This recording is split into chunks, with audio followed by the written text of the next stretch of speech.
നമസ്കാരം.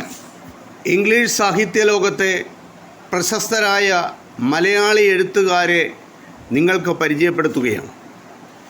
അതിൽ പ്രധാനപ്പെട്ട പേരാണ് അനീസ് സലീം. ഇദ്ദേഹം വർക്കല സ്വദേശിയാണ്. തിരുവനന്തപുരം ജില്ലയിലെ വർക്കലയാണ് സ്വദേശം. ഇന്ത്യൻ ഇംഗ്ലീഷ് സാഹിത്യത്തിലെ ഏറ്റവും വിലപിടിച്ച പേരുകളിൽ ഒരാളാണ് അനീസ് സലീം.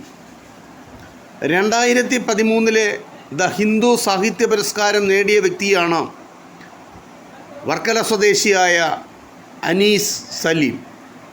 16-ാം വയസ്സിൽ പാതി വഴിയിൽ പഠനം അവസാനിപ്പിച്ചു. എങ്കിലും വീട്ടിൽ അദ്ദേഹത്തിൻ്റെ പിതാവ് ഒരു ലൈബ്രറി ഒരുക്കി അനീസിനെ വായനയിലേക്ക് എത്തിച്ചു. എഴുത്തിലും വായനയിലേക്കും അനീസ് സലീം തിരിയുവാൻ കാരണം തൻ്റെ പിതാവ് വീട്ടിൽ ഒരുക്കി കൊടുത്ത ആ ലൈബ്രറിയാണ്. പല ജോലികൾ ചെയ്യുന്നതിനിടയിൽ അദ്ദേഹം എഴുതുകയും വായിക്കുകയും ചെയ്തു. ഇത് അദ്ദേഹത്തെ എഴുത്തിൻ്റെ ലോകത്തിലേക്ക് അദ്ദേഹത്തിൻ്റെ ജീവിതത്തെ മാറ്റിവെച്ചു. ജീവിതത്തിനിടയിൽ അദ്ദേഹം ധാരാളം പുസ്തകങ്ങൾ എഴുതി. പക്ഷേ ഒരു പ്രസാധകരും ആ പുസ്തകങ്ങൾ ആദ്യമൊന്നും ഏറ്റെടുത്തില്ല. എങ്കിലും അനീസ് തൻ്റെ ജോലി തുടർന്നുകൊണ്ടിരുന്നു. അദ്ദേഹത്തിൻ്റെ ജോലി എഴുത്തായിരുന്നു. ഒടുവിൽ ആ എഴുത്തിൻ്റെ കരുത്ത്, അതിൻ്റെ മൂല്യം മനസ്സിലാക്കിയ പ്രസാധകർ ഒന്നിനു പുറകെ ഒന്നായി നോവലുകൾ പ്രസിദ്ധീകരിച്ചു.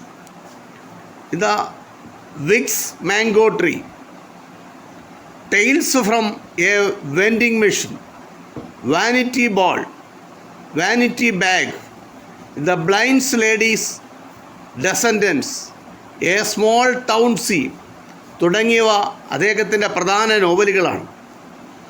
ഓരോ മലയാളിയും അറിഞ്ഞിരിക്കേണ്ട ഒരു ഇംഗ്ലീഷ് സാഹിത്യ ലോകത്തെ ശ്രദ്ധേയനായ മലയാളിയാണ് അനീസ് സലീം.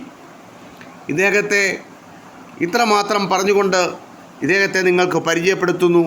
നന്ദി, നമസ്കാരം.